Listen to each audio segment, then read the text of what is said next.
Om Swastiastu, perkenalkan nama saya Andi Khairul Umam dengan NIM 19026121086. Jadi pada kesempatan kali ini saya akan membahas materi mengenai manajemen jalan nafas serta fisiologi daripada paru.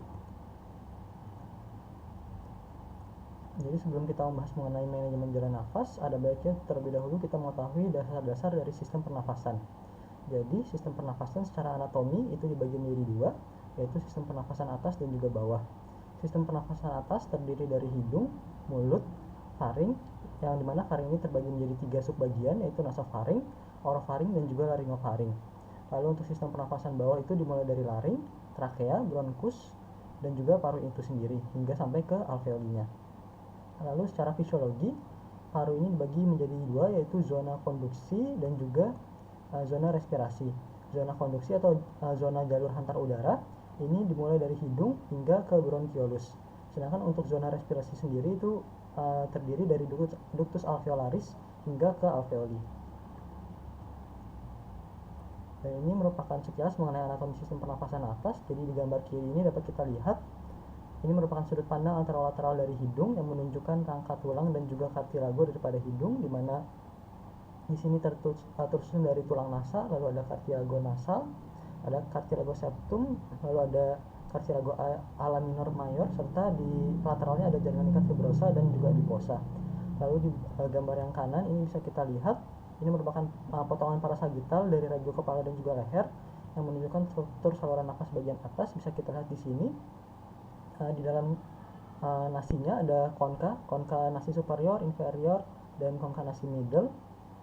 Lalu di akhirnya ada meatus superior, meatus nasi superior, meatus nasi middle, dan meatus nasi inferior. Lalu lanjut ke belakang lagi akan dilanjutkan oleh nasofaring. Lalu di bawahnya ada orofaring yang berada di posterior daripada lidah. Lalu di bawahnya lagi ada laringofaring, di mana di bawahnya lagi ada sistem pernafasan bawah yang berbatasan dengan laring. Selanjutnya ini merupakan yang gambar kiri merupakan tampakan laring dari anterior, dan yang tengah ini merupakan tampakan laring dari posterior. Bisa kita lihat di sini ada struktur epiglotis, tulang hyoid, ada membran tiroid, lalu juga ada beberapa cartilago, ada cartilago tiroid dan juga cartilago cricoid. Lalu di gambar yang bagian kanan ini bisa kita lihat merupakan tampakan potongan sagital dari laring dengan struktur yang sama juga, ada epiglotis, membran tiroid, ada cartilago tiroid maupun cartilago cricoid.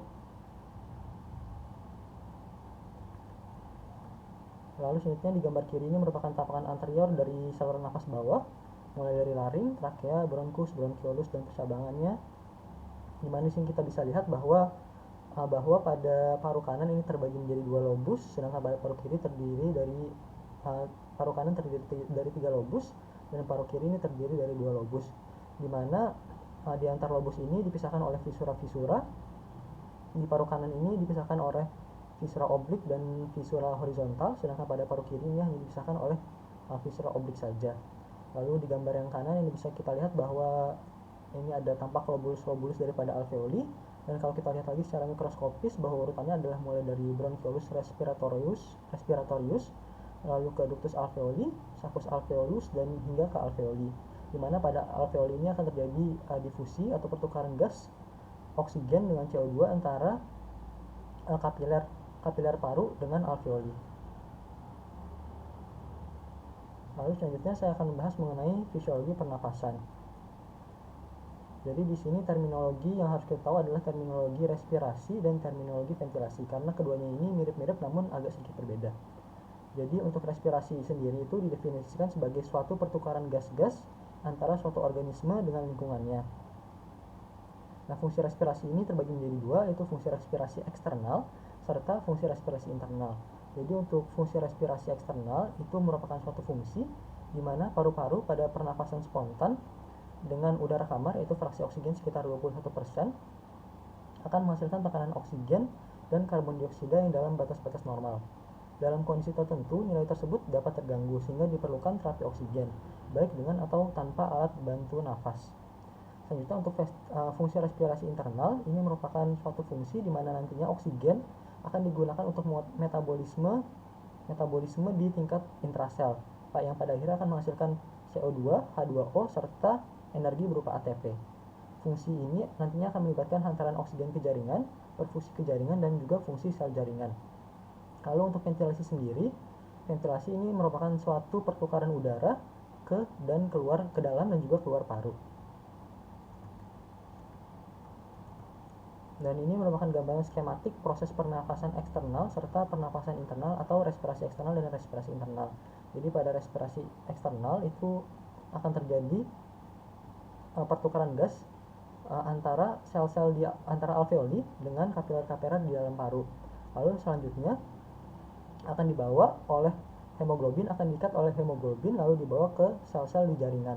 Lalu selanjutnya di jaringan itu akan terjadi metabolisme yang akan menghasilkan energi. Secara sederhana untuk fisiologi pernafasan itu yang berurutan adalah ventilasi, difusi, lalu akan terjadi perfusi. Di sini kita akan bahas pertama yaitu ventilasi. Di sini perlu kita ketahui pada ventilasi bahwa inspirasi itu merupakan suatu proses aktif, di mana pada inspirasi ini dibutuhkan otot-otot pernafasan untuk nantinya akan meningkatkan volume intratorakal. Sedangkan proses ekspirasi itu di lain sisi adalah proses yang pasif, di mana pada proses ekspirasi ini tidak dibutuhkan kontraksi otot untuk menurunkan tekanan intratorakal. Jadi untuk perjalanan dari ventilasi ini, yang pertama, pada saat fase inspirasi awal, tekanan intrapleural ini akan menurun sekitar minus 2 hingga minus 8 cm H2O. Nah, tekanan intrapleural ini yang negatif ini dipertahankan oleh adanya gaya yang berlawanan pada kedua sisi pleura, yaitu pleura parietalis dan juga pleura visceralis. Nah, gaya tarik menarik tersebut ini berasal dari dinding dada dan juga gaya yang berasal dari paru-paru, di mana dinding dada ini cenderung untuk mengembang, sedangkan paru-paru cenderung untuk kolaps. Jadi pada akhirnya tekanan intrapleural negatif ini akan menyebabkan tekanan pada saluran nafas menjadi lebih negatif dibandingkan dengan tekanan di luar. Jadi seperti yang kita tahu bahwa udara itu akan bergerak dari tekanan yang positif ke tekanan yang negatif, sehingga aliran udara dari luar ini akan masuk ke dalam paru-paru. Selanjutnya akan terjadi recoil paru-paru, di mana hal ini akan mengakibatkan tekanan saluran nafas ini akan lebih tinggi dibandingkan dengan tekanan atmosfer, sehingga akan terjadi suatu ekspirasi yang secara spontan ini sifatnya adalah pasif.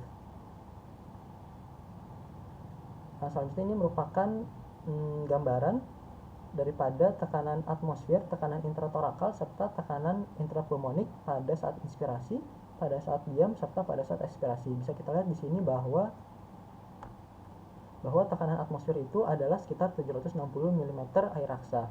Sedangkan pada saat inspirasi, tekanan intrapulmonik dan juga tekanan intratoraksik ini lebih rendah dibandingkan dengan tekanan atmosfer. Maka oleh karenanya udara yang ada di luar akan masuk ke dalam paru-paru. Lalu pada saat ekspirasi bisa kita lihat di sini bahwa tekanan intrapulmoniknya itu lebih besar dibandingkan dengan tekanan atmosfer, sehingga tekanan intrapulmonik ini akan membuat udara keluar lewat paru-paru. Nah, selanjutnya proses kedua yaitu proses difusi. Difusi ini merupakan suatu perpindahan molekul gas yang terjadi secara pasif melalui membran semipermeabel. Jadi untuk difusi ini akan terjadi perpindahan molekul dari area tekanan parsial tinggi ke area tekanan parsial yang rendah.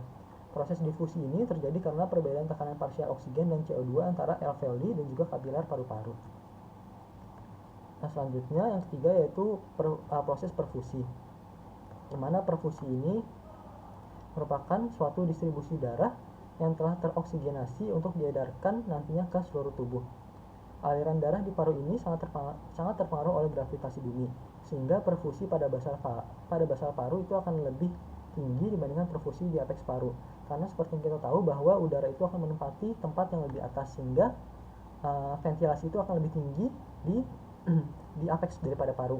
Sedangkan untuk darah yang seperti kita tahu cairan itu akan mencari tempat yang lebih rendah, sehingga untuk darah sendiri akan lebih banyak terkumpul di basis paru, sehingga kita bisa lihat di sini bahwa perfusi pada zona atas paru atau zona apeks paru itu ventilasinya akan lebih tinggi dibandingkan dengan perfusinya, sedangkan di basis paru itu ventilasinya akan lebih rendah dibandingkan dengan perfusinya.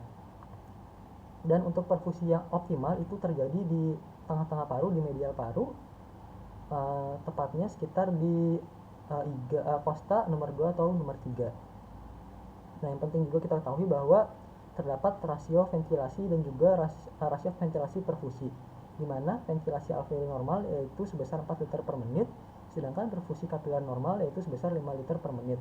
Nah, nanti pada akhirnya apabila terjadi mismatch antara rasio ventilasi perfusi, maka akan terjadi gangguan daripada respirasi. Selanjutnya ini merupakan terminologi volume paru yang perlu kita ketahui. Pertama ada volume tidal. Volume tidal ini didefinisikan sebagai volume udara yang masuk dan keluar pada pernafasan spontan biasa. Lalu ada residual volume. Residual volume merupakan volume udara yang masih tersisa di paru setelah kita melakukan ekspirasi secara maksimal. Lalu ada expiratory reserve volume, yaitu volume udara yang dapat diekspirasi setelah kita melakukan ekspirasi secara biasa. Lalu ada inspiratory reserve volume, di mana volume ini merupakan suatu volume udara yang dapat kita inspirasikan secara maksimal setelah inspirasi biasa. Lalu juga ada forced expiratory volume in 1 second atau FEV1, merupakan volume udara yang dapat diekspirasi selama 1 detik dengan usaha maksimal mulai dari inspirasi maksimal. Yang nantinya volume-volume paru ini dapat kita nilai melalui alat spirometri. Yang nantinya juga volume paru ini akan dapat berdampak secara klinis, dapat kita nilai dan dapat kita interpretasikan, dapat kita hubungkan juga dengan fungsi paru-paru daripada pasien. Lalu selanjutnya juga ada terminologi kapasitas paru. Di sini ada yang pertama ada vital capacity. Yang vital capacity ini merupakan suatu jumlah udara yang dapat diekspirasikan mulai dari inspirasi maksimal sampai dengan ekspirasi maksimal. Jadi kalau dirumuskan yaitu sama dengan inspiratory reserve volume ditambah expiratory reserve volume. Lalu juga ada forced vital capacity. Forced vital capacity ini merupakan volume paru yang dapat diekspirasi dengan usaha maksimal dari TLC atau total lung capacity. Lalu yang ketiga ada total lung capacity. Total lung capacity ini merupakan jumlah udara di paru setelah inspirasi maksimal. Kalau dirumuskan menjadi inspiratory reserve volume ditambah expiratory reserve volume ditambah residual volume. Lalu yang terakhir ini ada functional residual capacity, didefinisikan sebagai jumlah udara di paru pada akhir ekspirasi biasa. Apabila dirumuskan menjadi expiratory reserve volume ditambah residual volume.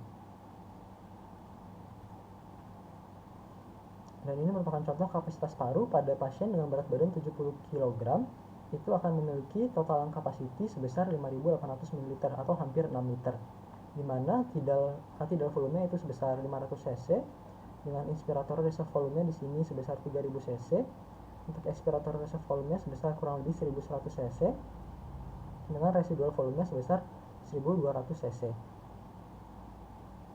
Lalu apabila kita total expiratory reserve volume ditambah residual volume akan menghasilkan functional residual capacity yaitu sebesar 2300 cc. Lalu di sini juga apabila kita jumlahkan daripada inspiratory reserve volume, total volume dan expiratory reserve volume akan menghasilkan vital capacity. Untuk vital capacity pada pasien dengan berat badan 70 kg adalah sekitar 4600 cc. Selanjutnya kita akan membahas mengenai manajemen jalan nafas. Jadi untuk manajemen jalan nafas sendiri yang kita lakukan secara rutin adalah yang pertama yaitu menilai jalan nafas, yang kedua yaitu persiapan dan periksa peralatan, lalu kita posisikan pasien, lalu lakukan pre-oksigenasi, lalu ada back and mask ventilation, lalu lakukan intubasi apabila ada indikasi, lalu kita konfirmasi letak endotracheal tube dengan menggunakan stetoskop, lalu akan dilanjutkan dengan manajemen intraoperatif dan juga ekstubasi. Namun pada kesempatan kali ini saya akan membahas hanya sampai kepada intubasi saja. Yang pertama yaitu melakukan penilaian jalan nafas. Jadi pengelolaan jalan nafas itu dimulai dengan penilaian terhadap jalan nafas. Di sini tujuannya adalah untuk mengidentifikasi adanya gangguan atau potensi masalah dalam pengelolaan jalan nafas nantinya. Penilaian ini dapat dilakukan melalui anamnesis dan juga pemeriksaan fisik. Jadi anamnesis yang perlu kita tekankan selain basic 477 yang pertama yaitu ada riwayat dan keluhan yang berkaitan dengan gangguan pada jalan nafas, lalu ada riwayat pembiusan sebelumnya, lalu riwayat penyakit atau kondisi bawaan lahir, dan yang terakhir yaitu peninjauan rekam medis, di mana pada peninjauan rekam medis ini dapat kita lihat secara detail dan secara seksama untuk riwayat pembiusan dan pembedahan serta komplikasinya serta juga potensi masalah yang dapat terjadi. Lalu dari pemeriksaan fisik kita dapat nilai parameter anatomis dan fungsional dari jalan nafas. Kita dapat melakukan penilaian mulai dari daerah orofaring, submandibula, lalu juga kemampuan pergerakan vertebra cervicalis dan juga habitus pasien secara umum. Dengan demikian, setelah kita melakukan anamnesis dan pemeriksaan fisik, kesulitan dalam pengelolaan jalan nafas dapat kita prediksi. Lalu untuk pemeriksaan fisik yang rutin dilakukan untuk memprediksi apakah kemungkinan nanti ketika dilakukan pengolahan jalan nafas akan terjadi kesulitan, ada beberapa. Yang pertama yaitu kita lakukan evaluasi 332, di mana kita hitung jarak antar gigi seri, jarak hyoid mentum, dan jarak tiroid dengan hyoid.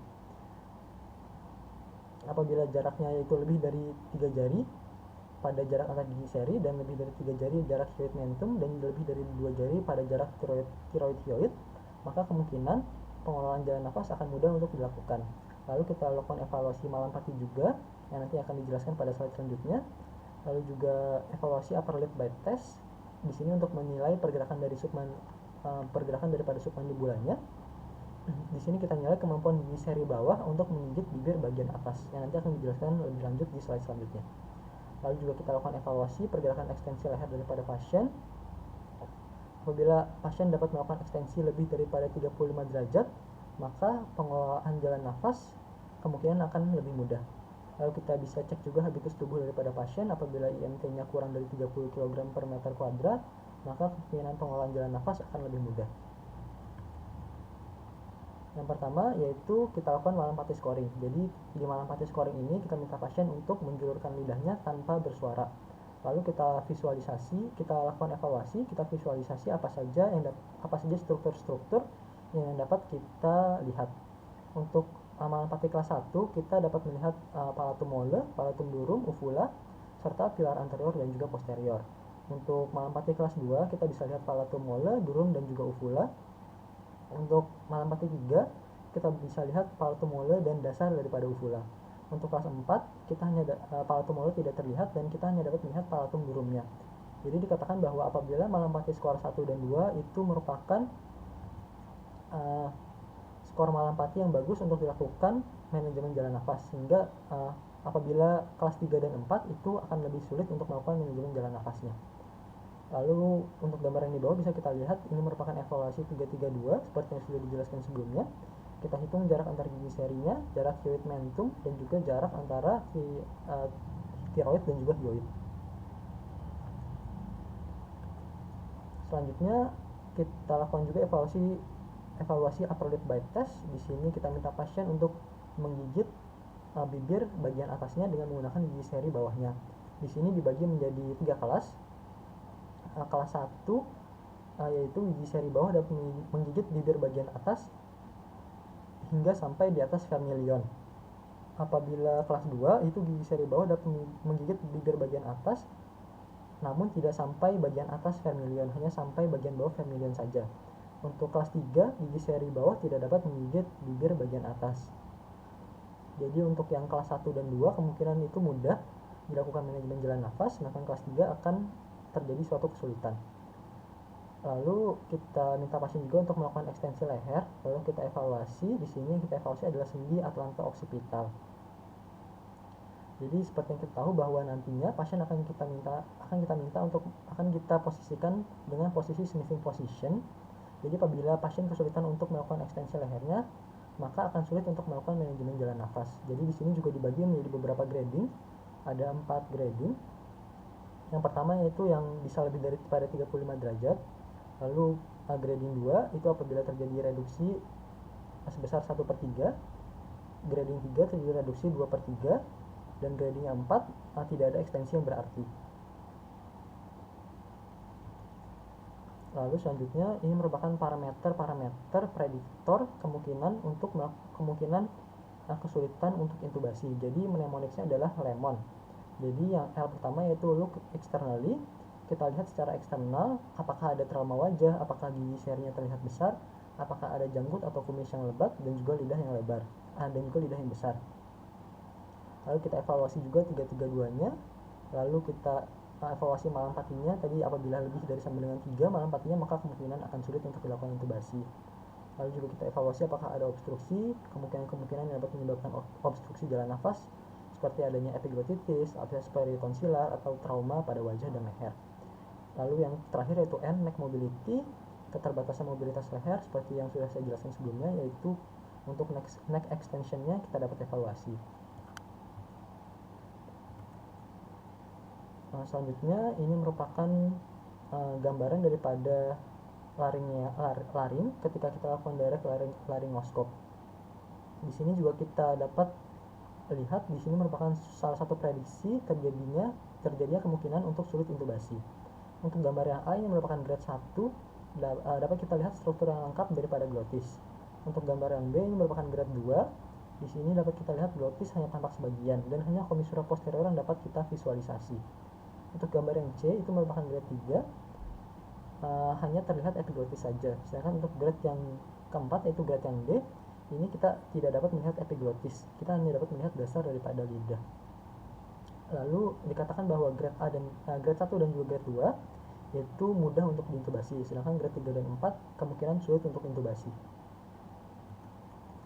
Selanjutnya kita akan lanjutkan ke persiapan peralatan. Jadi untuk persiapan peralatan yang dibutuhkan daripada manajemen jalan nafas dapat kita singkat menjadi statics. Yang pertama yaitu scope berupa laryngoscope dan juga stetoskop, lalu tube berupa endotracheal tube, airway berupa oropharyngeal dan nasopharyngeal airway, tape yaitu plaster, introducer yaitu mandrin ataupun klemagil ataupun stilat, lalu ada konektor penghubung ETT ke ambubek atau resusitator, lalu yang terakhir yaitu suction. Lalu juga dapat dipersiapkan alat-alat tambahan seperti misalnya ada sumber oksigen, oximetri, monitor tekanan darah dan EKG, akses IV, face mask, resusitator, dan lain sebagainya yang mungkin diperlukan oleh beberapa pasien. Yang pertama yaitu ada scope. Scope di sini ada stetoskop dan laryngoscope. Laryngoscope sendiri ini ada yang blade-nya bengkok atau Macintosh dan juga yang blade-nya lurus. Jadi di sini laryngoscope nanti berfungsi untuk melakukan visualisasi terhadap area glotis. Dan di sini juga ada stetoskop. Stetoskop di sini untuk memastikan bahwa apabila ETT itu sudah masuk sesuai dengan yang diinginkan. Selanjutnya ada tube yaitu endotracheal tube. Jadi endotracheal tube ini ukurannya kita sesuaikan dengan ukuran jari kelingking daripada pasien.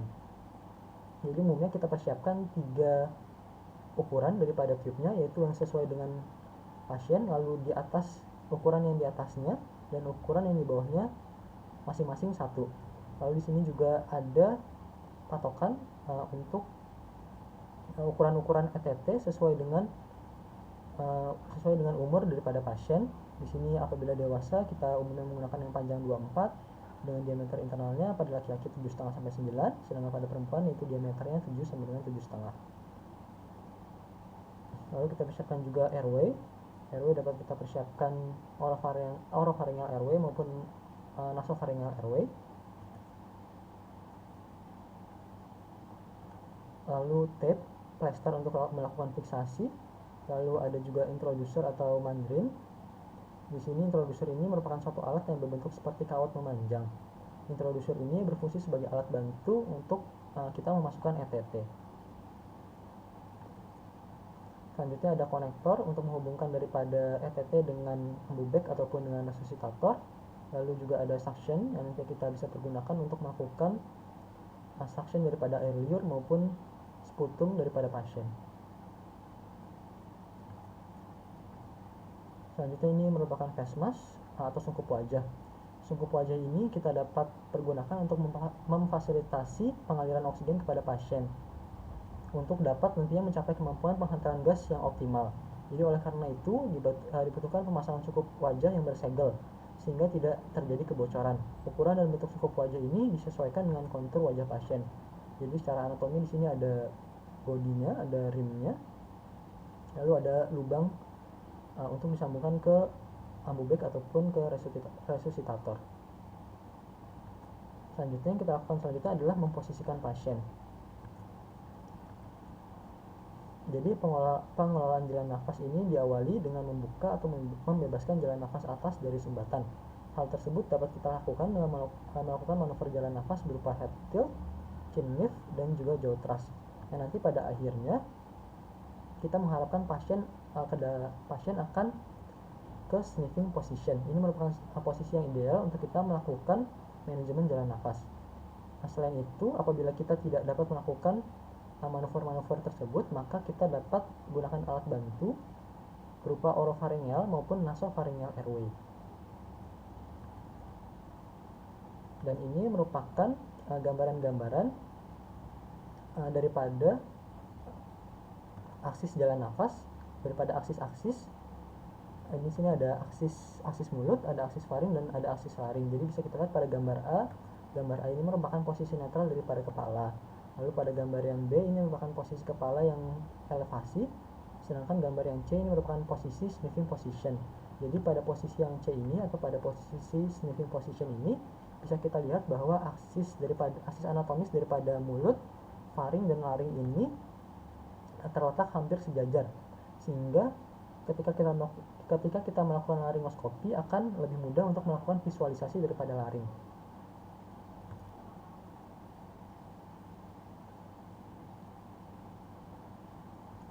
Selanjutnya akan kita lakukan yaitu preoksigenasi.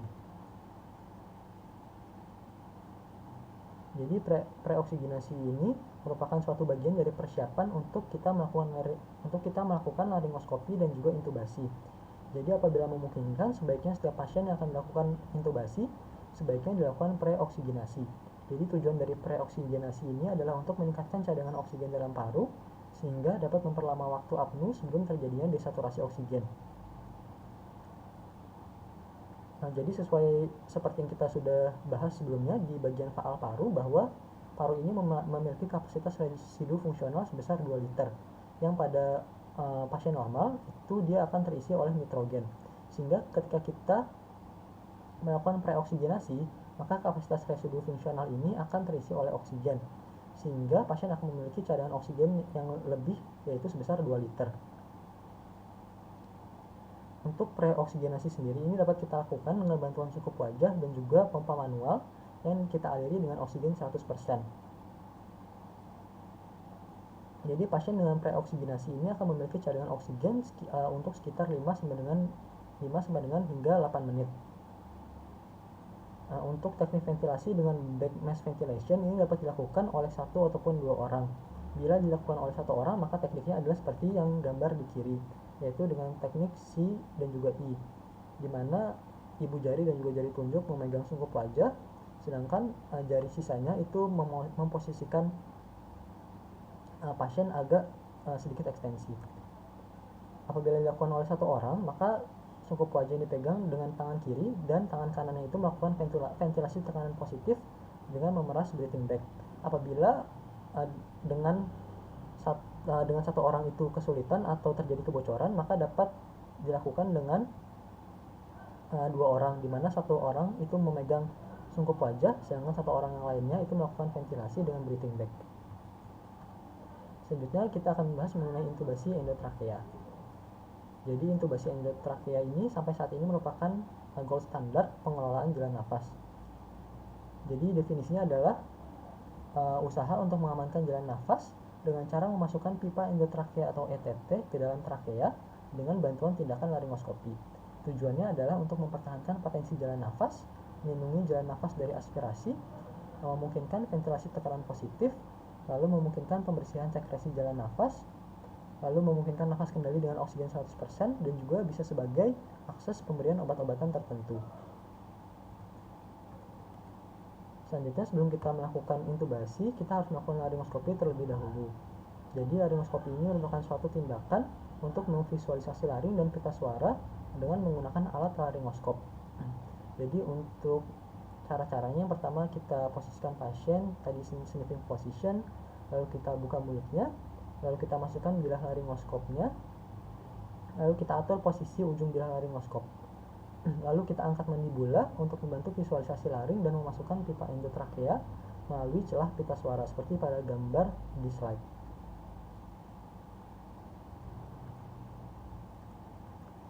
Nah, seperti yang kita tahu, intubasi trakea itu merupakan suatu keterampilan yang tidak mudah untuk dipelajari dan membutuhkan latihan yang rutin untuk dapat handal melakukan intubasi.